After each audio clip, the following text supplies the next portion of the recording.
मजहब का नॉलेज होना एक बहुत ज़रूरी बात है। अगर आप दुनिया के सबसे बड़े साइंटिस्ट्स को देखेंगे ना, जो सबसे बड़े साइंटिस्ट्स रहेंगे, मिसाल के तौर पे आप पाइथागोरस को देखें, सबसे पहला शख्स जिसने यूनिवर्स पे फोकस किया, तो ज़बरदस्त मजहबी किस्म का इंसान था। और असल टीचिंग के लिए जिसके लिए वो माना जाता था वो तो ये था कि इमॉर्टलिटी ऑफ सोल। वो कहता था रूह नहीं मरती, ये रूह परवाज करती है किसी और आलम में, बस जिस्म फना हो जाता है।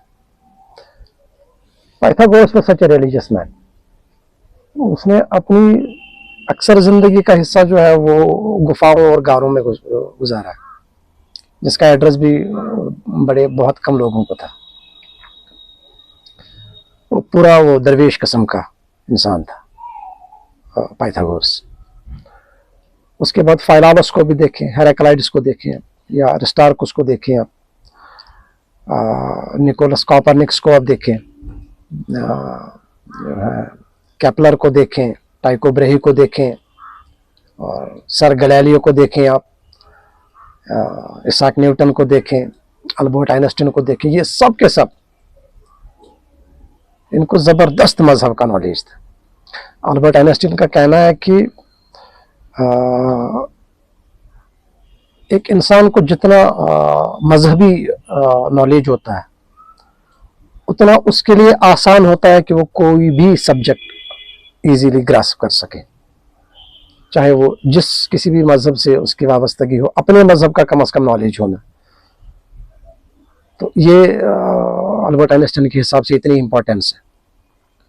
इसाक न्यूटन ज़बरदस्त बाइबल को जानने वाला था, और असल में जो पहले इसाक न्यूटन की जो फेम थी वो एज ए थियोलॉजियन थी, फुकहा जिसे हम कहते हैं। मजहबी मसाइल में जब कोई राय, दीनी मसाइल में ज़िंदगी, जब कोई मजहबी ऐसा कोई मसला आता है जिसमें कोई मजहबी राय लेनी ज़रूरी होती है, तो वो राय देने वाला, ये आलिम की सबसे बड़ी लेवल होती है। तो he was Isaac Newton and a true believer in God, Isaac Newton. और गैलीलियो को देखें आप, ज़बरदस्त मजहबी इंसान, पूरा का पूरा ये जो है बाइबल पढ़ा हुआ था, तभी तो वो चैलेंज कर पाए कि रोम में कि आप मुझे दिखाए बाइबल में किसी जगह कहाँ पे लिखा है कि ज़मीन घूम नहीं सकती, ज़मीन स्टेशनरी है। या कॉपरनिकस को ले लें आप, तो उनके बारे में तो ये भी कहा जाता है कि वो प्रीस्ट भी रहे हैं।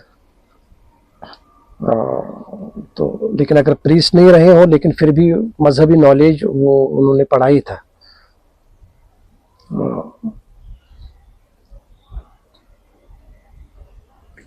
कैनन उसको बोलते थे वो ना, जो वो मजहबी नॉलेज पढ़ते हैं, ज़माने में जो था उनका हिसाब किताब रिवाज, शायद आज भी है वो। तो ये सारे के सारे जो थे ना मजहबी इस्लामिक, अगर देखिए आप साइंटिस्ट का भी जो इसमें कंट्रीब्यूशन है, 10th सेंचुरी 12th सेंचुरी के अराउंड जो आए थे, अल-बित्रूजी आया था, उसने दिया था उसमें टॉलमी मॉडल को, उसने वो किया था, उसको कंट्राडिक्ट किया था। और उसी तरह से फ़खरुद्दीन राज़ी आए थे, तो वो भी कुरान के बहुत बड़े मुफस्सिर थे। उनकी तफसीर है एक तफसीर अल कबीर, तो उन्होंने सबसे पहले कॉन्सेप्ट दिया था मल्टीवर्स का, कि एक ही कायनात नहीं हो सकती, there have to be multiple universes, क्योंकि कुरान कहता है रब्बुल आलमीन, बहुत सारे आलम हैं, तो एक ही सेंटर, एक ही सोलर सिस्टम, इसके अराउंड ये नहीं हो सकता।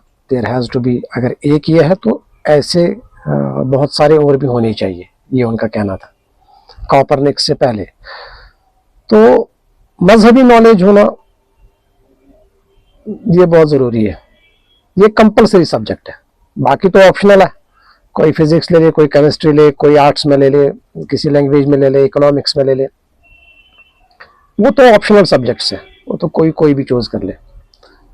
अलबत्ता मजहबी जो है ये कंपलसरी है, हमको कम से कम बुनियादी उतना होल्ड होना चाहिए थोड़ा सा, कि जिससे कम से कम इतना हमको लगे कि हम भी किसी मजहब को फॉलो कर रहे हैं।